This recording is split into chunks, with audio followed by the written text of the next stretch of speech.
Valentine's day ছিল। রাজন্যার বাবাই সোনা তো ছিল না আমাদের কাছে, তো আমি ভাবলাম যে কেন না আমরা ছোট করে বাচ্চাদেরকে নিয়ে, পুষ্পাকে নিয়ে, মামিকে নিয়ে ভ্যালেন্টাইন্স ডেটা সেলিব্রেট করি। গাড়ি নিয়ে বের হয়ে পড়লাম। মিঠাই মিহি দুজনেই কিন্তু অনেক সিক ছিল। তারপরেও আমি চাই না যে সিকনেসের জন্য ওদের আসলে জীবন থেকে আনন্দ সব চলে যাক। আমরা তো চা খেতে গিয়েছিলাম আমাদের সিগনেচার প্লেস। এখানে পুষ্পা আমাকে বলছিল আমাকে কয়েকটা ছবি তুলে দিও গো।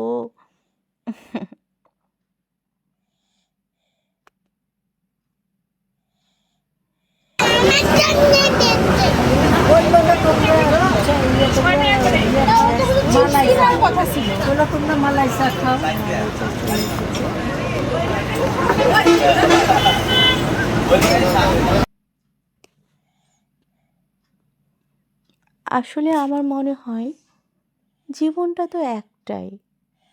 একটা জীবন ঘরে বসে সব মজা থেকে নিজেকে দূরে সরিয়ে রেখে কী লাভ? আজ আছি কাল নেই, নিঃশ্বাসটা বন্ধ হলেই তো সব শেষ।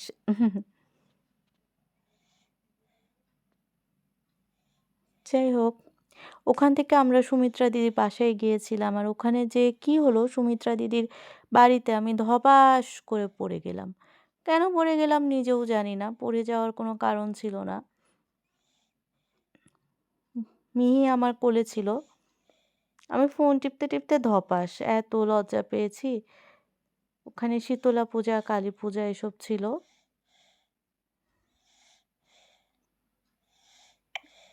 দীপিকাকে আদর করছিল মিহি।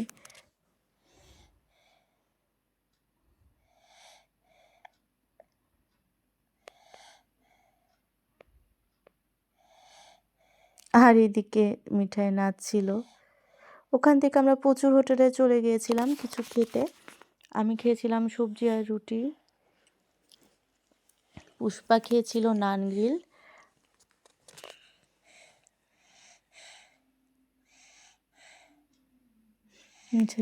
মিহি সোনা দুষ্টুমি করছিল আর আমি ভিডিও করছিলাম। বাট আমরা সবাই আসলে রাজনার বাবাই সোনাকে অনেক মিস করেছি। আমরা যেখানেই যাই, সেটা একটা চা খেতে যাওয়া হোক বা যেখানেই হোক, আমরা ওকে অনেক মিস করি।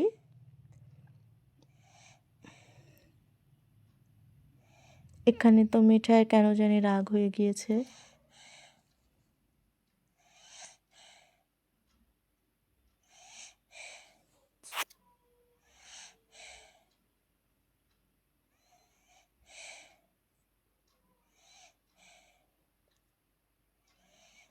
বাসায় আসার পর দুষ্টুমি হচ্ছে।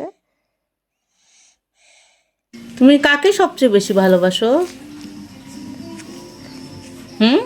বাবার তো নাকি একটুকু ভালোবাসি, ওকে অনেক ভালোবাসি তোমাকে। বাবা সোনাকে ছাড়া তোমার মন খারাপ হয়? হ্যাঁ। কষ্ট হয়? তুমি এই দুনিয়াতে সবচেয়ে বেশি কাকে ভালোবাসো? তোমাকে। আর বাবা সোনাকে? এটুকু বাবার তো অনেক ভালোবাসি, একটু। সোনা, তুমি তোমার বাবা সোনাকে অনেক ভালোবাসো? কোথায় বাবাই? বাবা সোনা তো রুগী দেখতে গিয়েছে। তুমি কতখানি ভালোবাসো বাবা সোনাকে? একটুখানি ভালোবাসি।